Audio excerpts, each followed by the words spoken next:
Welcome back to my channel, guys, and today I want to show you a recent pickup.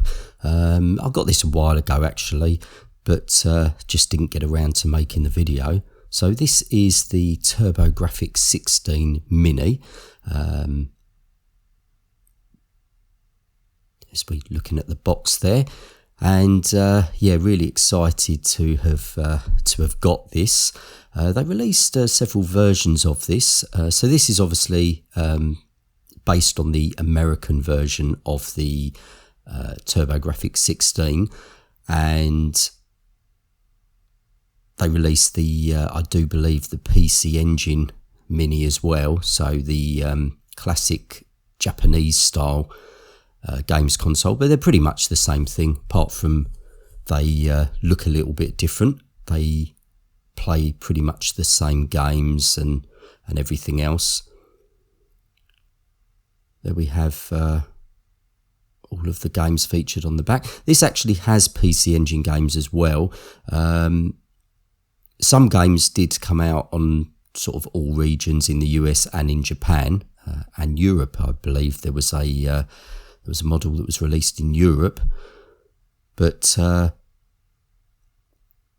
yeah, some of the games are common in both regions, but some were unique just to Japan, I believe.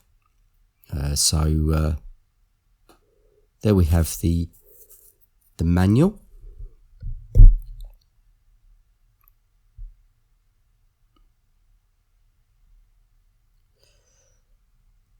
Always have a quick flick through it, but yeah, it's just the basic stuff, maintenance, caution stuff and bits and pieces.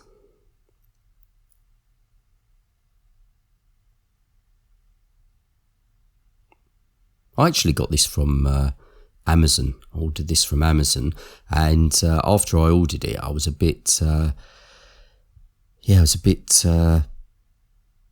of apprehensive, because I saw some horror stories online of people receiving these boxes, and as you could see right at the beginning, mine arrived in a jiffy bag, which yeah, probably not the best thing in the world to package it in, but it was all okay apart from a little knock in the corner. But some people received theirs, it wasn't even in packaging, it was in the postage label was actually affixed to the box of the TurboGrafx-16 Mini. I mean, it's terrible, isn't it? I mean, if you collect these things, which there is a lot of focus on the collectability of these. You can see the underside of the control pad. It's got Konami on there. So Konami released this these mini consoles, I believe.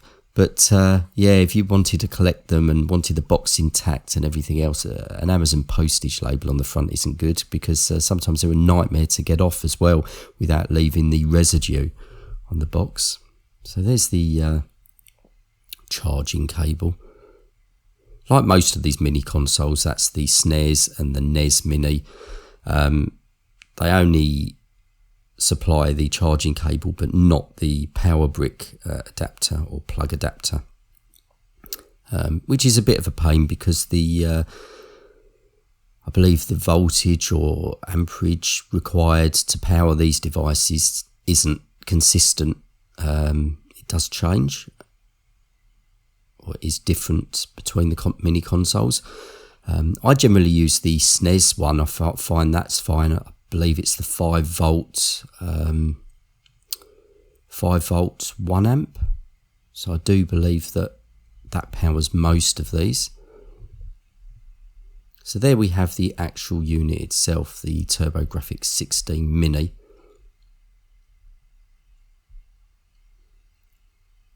It's the USB controller ports there, the power on switch. It's a nice touch, brings out the little clip to hold in the Hue cards on the original. Obviously you don't have Hue cards on this. I don't actually have a TurboGrafx-16. I have the Japanese version, the PC Engine. I actually have the Duo R. But from what I've seen of the TurboGrafx-16 online, the original console, I've watched many videos, seen many pictures. This looks pretty accurate. So I'm just going to try and get this this back cover off. I had to cut away then because that took me a while, and that comes off. And as you can see there, you've got the AC adapter input there, if it will focus.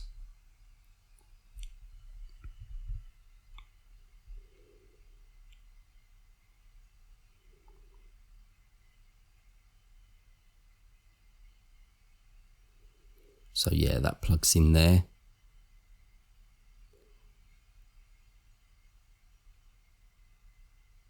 There's the HDMI out.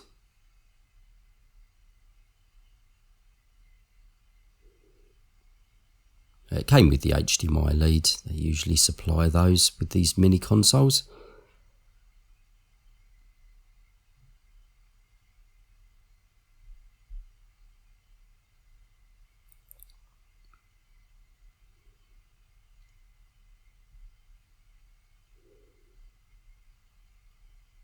So just plugging the controller in.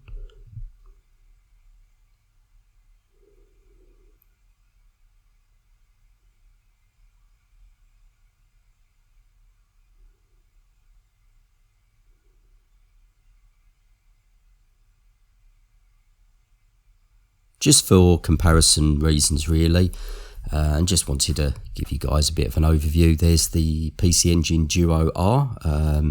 I did a video on this, featured this on my channel a while ago, so check that video out. There's the Hue card lock or holder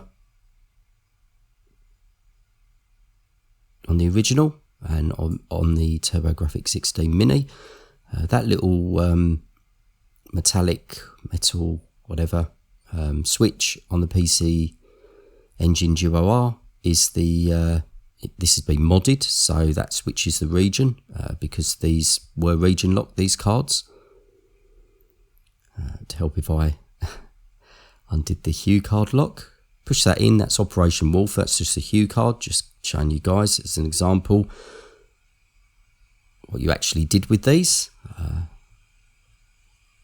Yeah, the mini console, obviously that slot is smaller, so you can't put original Hue cards in. Not that I wanted to play them on this, it would have been nice, but just to even put them in just as a bit of sort of decoration or whatever, that would have been nice. But obviously they've scaled the slot down to the size of the console, so nothing slots in there. I'm not even sure if you can get little cards to plug in there. You could probably make one. Similar to the Sega Genesis Mini, where you had the stack that went on top, which gave a non-functioning 32X and Mega CD and things like that, and a little cartridge. There we have the control pad. So that's a control pad that I actually have for my Duo R. Seller chucked it in. That's the nearest that I have to this pad. You can see it's pretty similar size. Weight is a little bit different. You've got the directional pads, you've got the buttons, select and run, and you've got the 1 and 2. The 1 and 2 action buttons on there, and also the auto fire. So that was something that the PC Engine and TurboGrafx-16 really loved having, was the auto fire, which really helped for these shooters, shoot 'em ups. There's the Avenue Pad 3, which is a great little pad as well. That's an original. Again, you can see similar size. Obviously this had the 3 buttons on it, so an extra button there, but other than that it's pretty much the same thing. And there we have my favourite pad for the PC Engine, and that is the Avenue 6 or Avenue Pad 6, and that had the 6 buttons and the turbo buttons, and that's my pad of choice for playing Well, generally playing most of the games on the PC Engine, on the Duo R, in particular Street Fighter Champion Edition, which is my favourite version of Street Fighter 2 on the home consoles. It's absolutely fantastic, and you need the 6-button pad to play it. So here, just for reference again, is the CoreGrafx that I have. So you can see this looked a lot different. It was a lot bigger. I do love this console, this CoreGrafx, and as you can see there, I've got the Turbo EverDrive in it. So it plays pretty much the whole PC Engine TurboGrafx-16 library off that flash card, whatever, and the CoreGrafx-16 games as well. So, oh sorry, not the CoreGrafx-16, the CoreGrafx games as well. So yeah, it plays the whole library apart from the CD games. So if I was to get I think it is the SD3 from Terra Onion. That would play the CD games as well. So it would pretty much play all of the PC Engine and CoreGrafx, TurboGrafx-16 software library on that console, which I probably will do at some point, but I love buying original media anyway. So here we have the plugged into my TV, and that plugged into the Elgato HD60 to capture it. Just going through all the menu options there.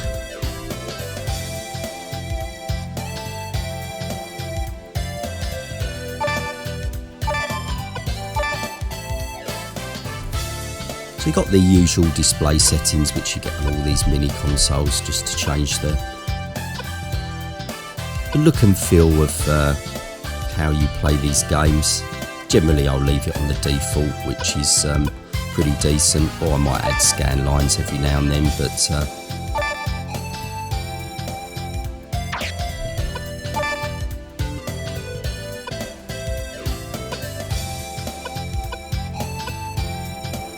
just going through the wallpaper options here.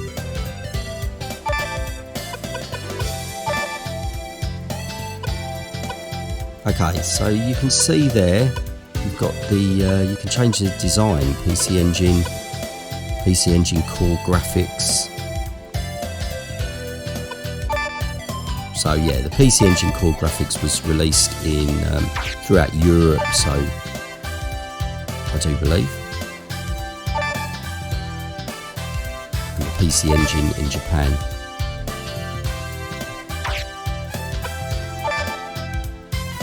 So CoreGrafx would have been PAL released through Europe. So as we got in Europe, which I only later discovered later in life that PAL releases back then were absolutely diabolical. Unnecessary borders on the screen, so it kind of crushed the sprites of the in the games, and also the games ran slower. So I didn't know that at the time, but that's how I played games, and so only later on in life I realised that yeah, we got the short end of the straw. Us people in the PAL regions, I was from the UK. Okay, and just switching between the different consoles and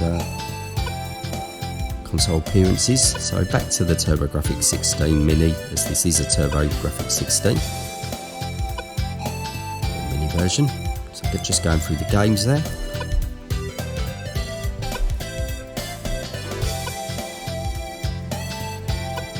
I need to start picking up more games for the original games for my PC Engine. It's modded, so it plays the TurboGrafx-16 games as well, but yeah, I haven't picked up any games for a while, but I got the console and then just hit it hard, picked up 20 odd games. Got Space Harrier, got Splatterhouse, got the Japanese version though, which is uncensored, got Blazing Lasers.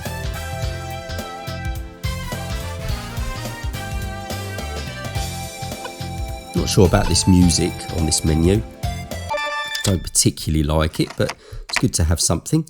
That's a nice touch. Blazing lasers, and it puts in the virtual hue card. So this is a vertical shoot 'em up. Play this quite a lot on my PC Engine. So yeah, runs pretty fast. You can hear the sound there.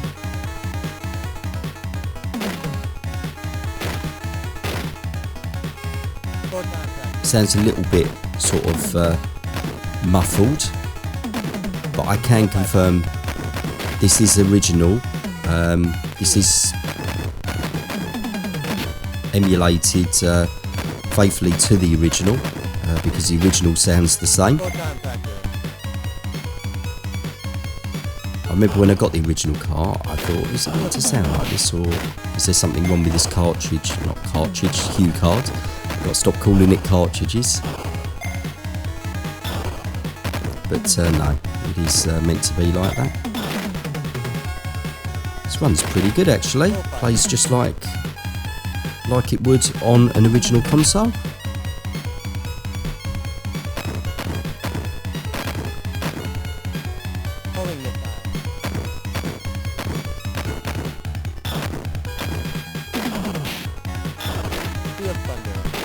These games can be really difficult. The first stage is alright, but sometimes I get called out in it. Dodge all of the enemy fire. Pick up these weapons. Weapon upgrades.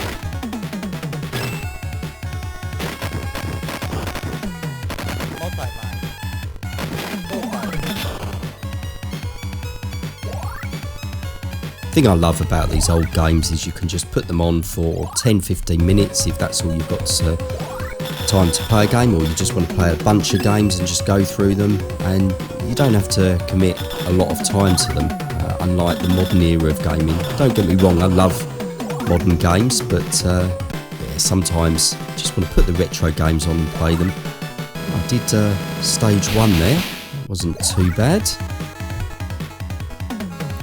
Then it just continues on really. We'll quit out of this. So there you've got the save and load states. So you've got the 4 save slots there. It saves the game.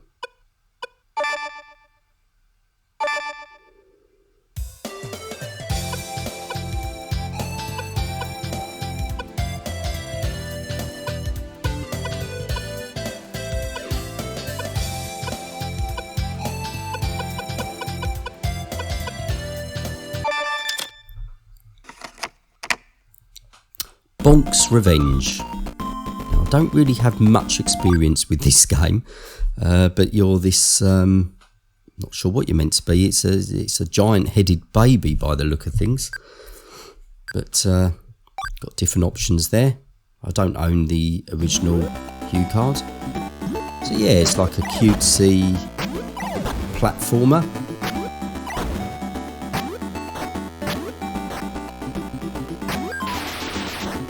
Normal jump. It's got that huge head.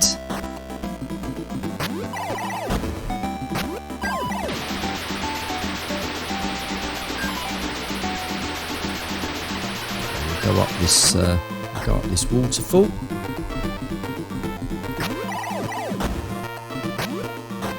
Colours are absolutely fantastic in this.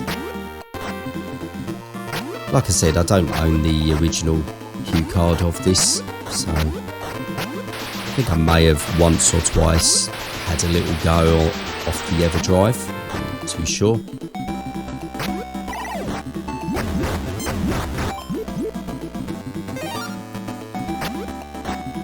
It's great they released this though, because the TurboGrafx-16 and PC Engine are not as well known as the Sega Mega Drive, SNES and NES. So you know, those mini consoles were released, but many people were already familiar with them, you know, during their childhood or whatever. Would have had one of those consoles at some point.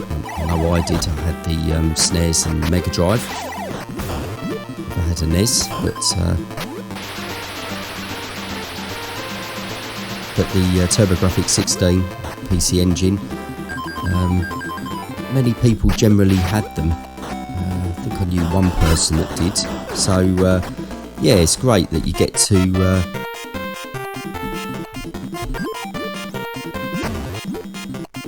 if you had a Curiosity in the console, you can just pick up one of these minis. I had the Curiosity, the console, about a year or so ago, maybe over a year now, and yeah, so I just went all out and got the original hardware, the PC Engine Duo R, got it modded, it was recapped and everything.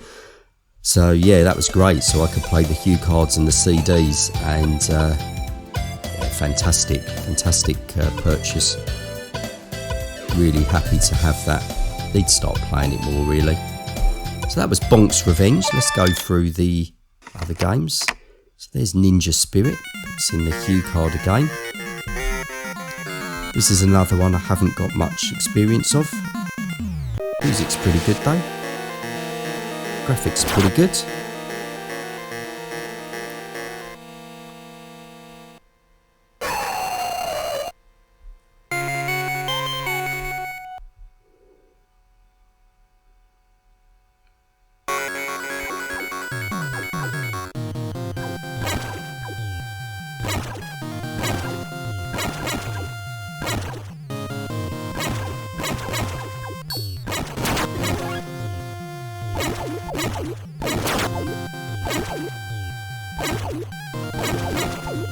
This is one of those games where you've got the endless, relentless spawning of the enemy opponents there. Generally don't like games like that, just mainly because I can't play them. Got hit there. At least it's not one hit and then you die. So there's a lot of games like that on this system.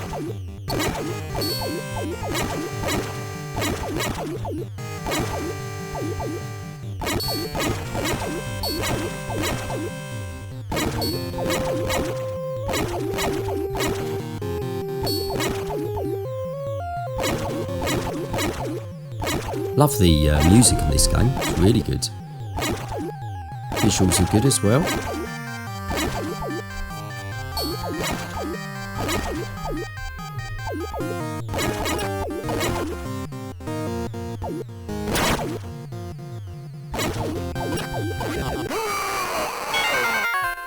And that's it, I'm dead.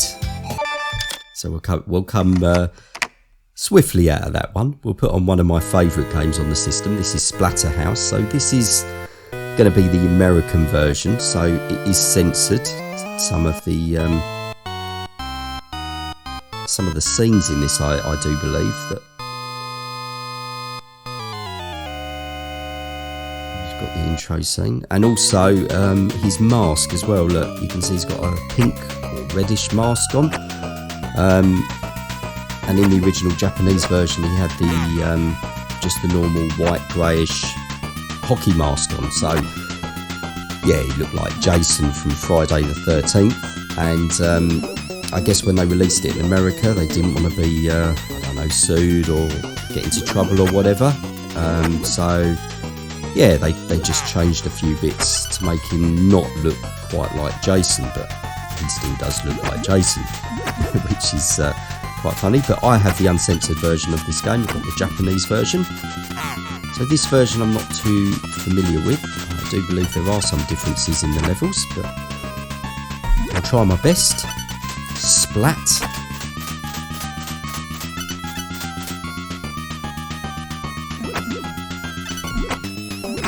Satisfying splat noises there. Splat them against the back of the wall. Weird little fuckers.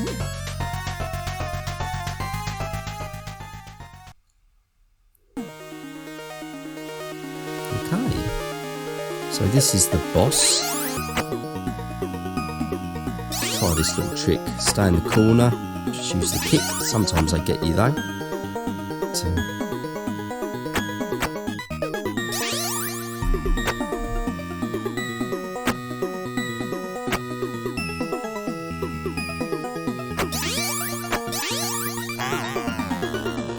Like that. Yeah, sometimes they get you like that. Let's have another retry at that one. Puts me straight back at the boss, so that's pretty good. Don't have to redo the level. Oh, damn it. Hit me again.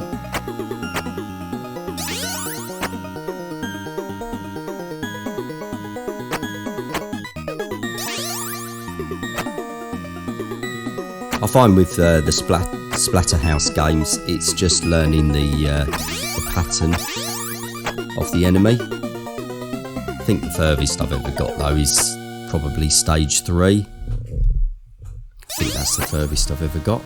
There we go, kick that last one. Stage 2.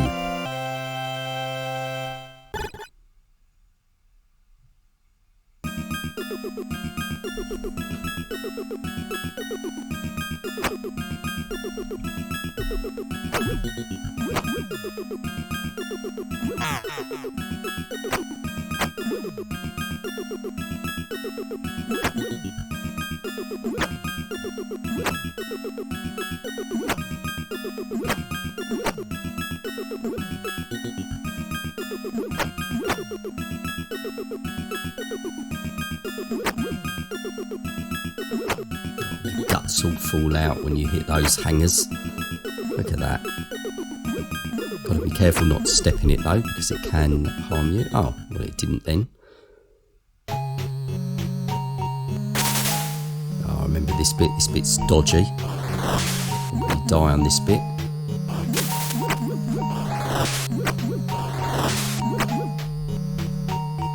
Just love the way that you splat them against the back wall.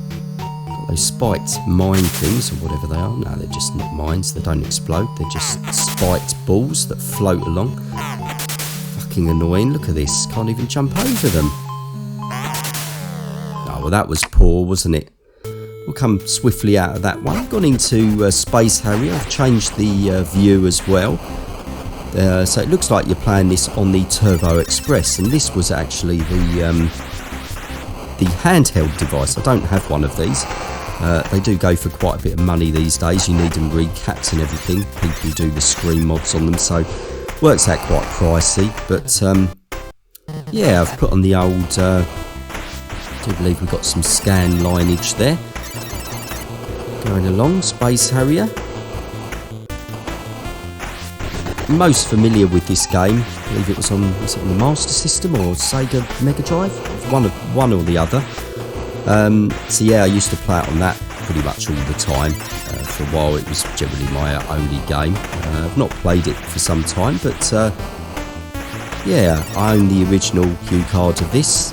It's pretty decent. And this little jetpack thing, go up and down, you go in sort of into the screen, shooting the enemy.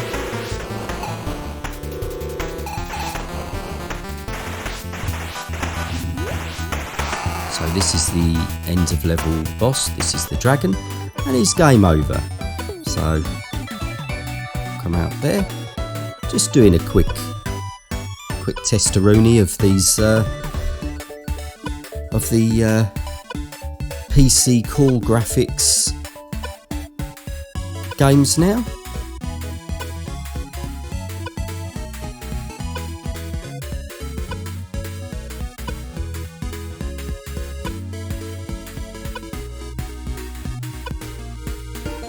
So actually, these look like the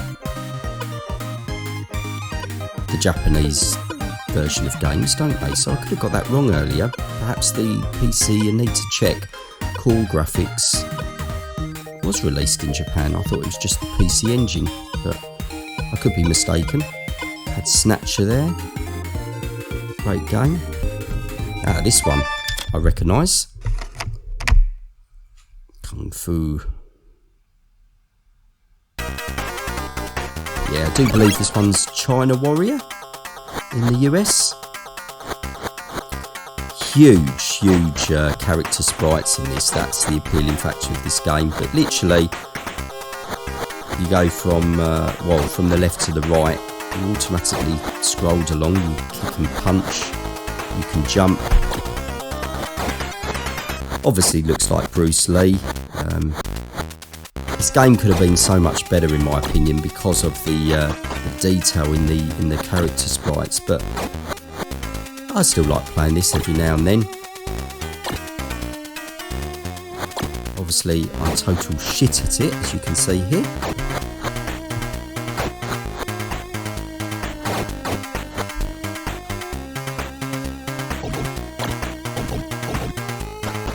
It's a bit annoying, you've got rocks and shit like that flying across the screen, so they should have just stuck to the enemy. Look, you've got these little fire things flying across or floating across. It's generally those are the things that kill me, not the enemy. And we're dead. So this is a CoreGrafx game. So it's got CoreGrafx games on. This is it Ghouls and Ghosts? Ghosts and Goblins? I always get those two mixed up. I think it's Ghouls and Ghosts. And you're the Knight Arthur. I've got a love-hate relationship with this game, to be honest with you. I bought this. I own the original Hue card for the CoreGrafx, for my CoreGrafx. That's my only CoreGrafx game, actually, and that's pretty much why I bought the CoreGrafx, because this is meant to be as close to arcade perfect of all the console versions. So yeah, it's pretty decent. I died straight away, but it's notoriously hard and difficult to actually play. I love the game, I want to be good at it, but I'm just not. I think the furthest I've ever got is to level 2. But generally I don't even get to the level 1 boss. Probably haven't dedicated enough time to it, but as you can see, the character sprites are absolutely superb in this game. Music superb. Yeah, I absolutely love this.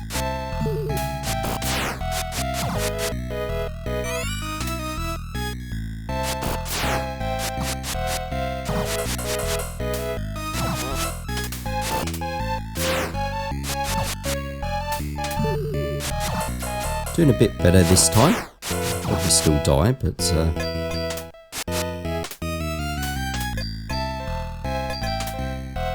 plays so well. I just can't play it well. Oh, these vulture things, they're fucking annoying. Try and get them when they're still in the tree. Oh, wants me to have that axe. That's the annoying part, when you cover a new weapon, it just hovers there, and usually it's in your path, so even if you want it or not, you can't get over it. This is alright, this flying axe thing. Okay, probably not going to get a lot further. Some people have completed this game on like 1 credit or something. It's just ridiculous. Now I made the mistake there of stopping. You're meant to just carry on going, and then there's a pattern to jumping over these little tornado demon things. Yeah, there you go.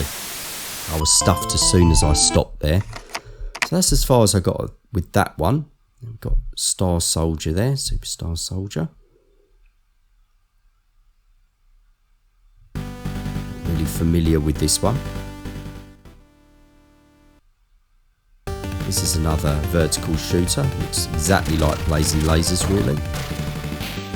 There's loads of shoot 'em ups on this system. It's really known for it. Music's pretty good on this game. That's the thing that amazed me about the TurboGrafx-16 or PC Engine, and that was really generally it was an 8-bit system, so similar to a NES and things like that. But what set it apart was the graphics. I do believe the graphics chip or whatever was 16-bit, so that's how it could compete with the 16-bit era of consoles, the Sega Mega Drive and the SNES. And in my opinion, had better ports of some games. Street Fighter 2, for example, Championship Edition was the best version of that game. Now we're trying a CD game, and puts in the Super System card, which you need. That screen was accurate, I can confirm that, as I have the Duo R. So Konami, got the scan lines there. Makes the picture a little bit darker. So CD games obviously could offer great cutscenes and visuals, sort of enhanced visuals, certainly enhanced sounds because it's playing off the CD. Generally enhanced everything because of the storage capacity on the CD, as opposed to the Hue card. They didn't have the Hue card limitations.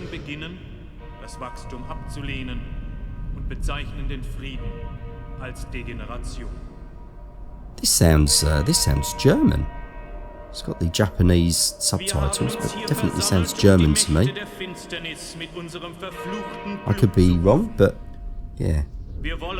Dass sie die Welt regieren, wir erwarten lächelnd den Niedergang der Welt.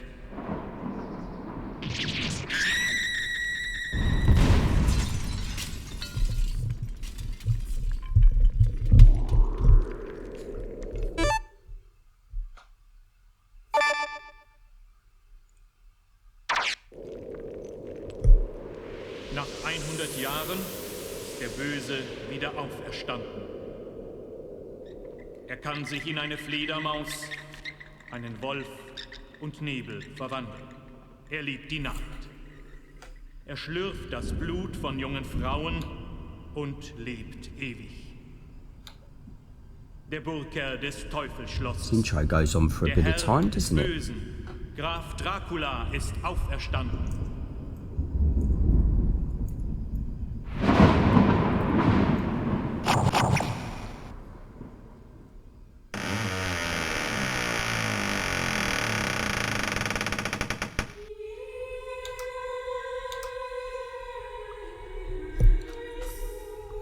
Entry there.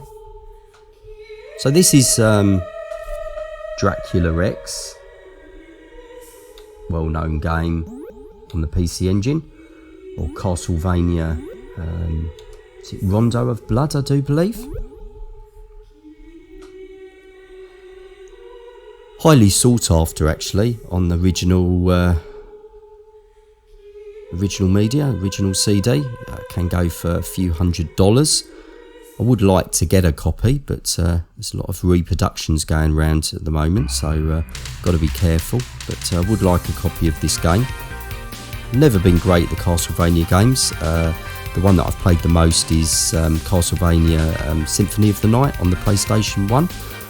I remember buying that when it first came out. You had the art book and everything else, and fortunately I traded in that copy years and years and years and years ago.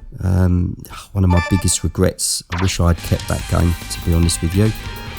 But that's highly sought after. But this one is it's pretty good.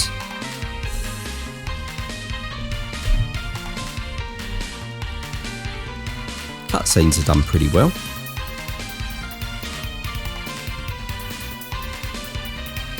Ball and chain, Spike's ball and chain weapon that he has.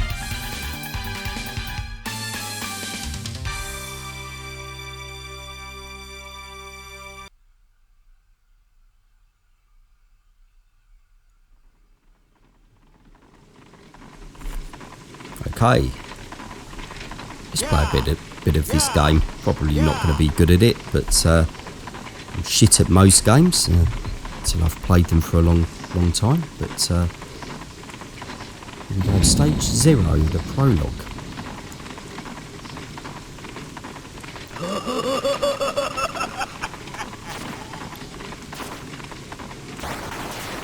So this is my first time playing this game. I don't own the original CD. That's the thing with the original console as well, PC Engine and the Duo R. You can actually, there's no copy protection, so you can actually burn games, the ISO images or whatever on the onto CDs and play the game that way. I haven't actually done that. I prefer just playing the original CD games as and when I get them. But per stories, I don't know whether it's true or not, but if you use burn your own disc, depending on the disc you use, you can fuck the console up, fuck the laser up on the CD. So yeah, don't really want to risk that. So I prefer just getting the original games anyway. I'll probably get the SD3, so I'll be able to play the that was the special there, so I'll be able to play the CD games anyway. And up the steps. Love the style of the graphics on the Castlevania games. I've just never been particularly good at them. This will probably be the last game I play on this, guys. A showcase for this video. I don't want this video going on for hours and hours. This was just really a look at the unboxing and the menus and the different games available on here. But yeah, I highly recommend you picking this up if you can. Certainly if you've got no experience of the PC Engine or TurboGrafx-16, definitely worth looking into. If you don't want to go down the original hardware route as I did, get one of these. I've got the original hardware, but I had to get this mini console. I've bought pretty much all of the others. Yeah, I believe I have got all of the others. So yeah, there's just something about them. We've got a level 1 boss. We won't kill him. It's all about figuring out the pattern and everything. As you can see, I'm shit at figuring out patterns, but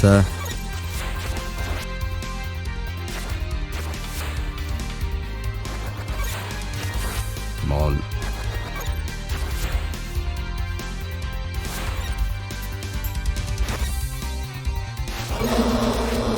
Graphics and sounds are absolutely superb, but yeah, all the games play really well on this mini console.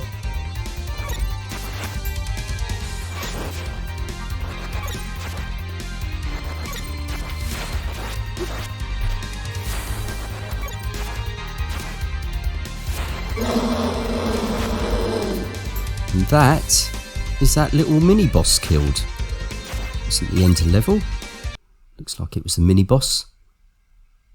Okay, what's this? It's a dragon in the background. That's pretty good. Background detail.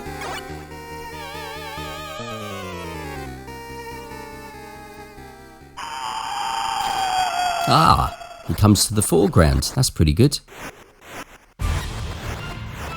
He's the boss. Music's good.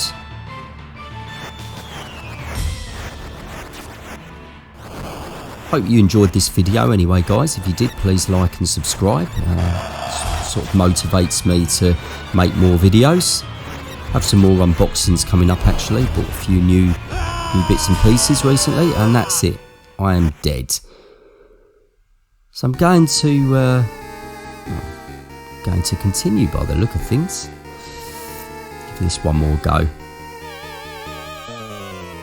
Yeah, I hope to get more videos up this year, guys. I've already been hitting it hard with the in terms of videos. Last year was a poor year. I think it was for everyone in general. So yeah, want to feature loads of videos on my channel this year. Get my subscriber count up if I can. I enjoy making the videos anyway. It's a bit of fun for me. So looks like I'm going to die here. I can't figure out the pattern for this guy. So yeah. Hope you enjoyed the video, guys. I'm gonna, yep, definitely gonna leave it there.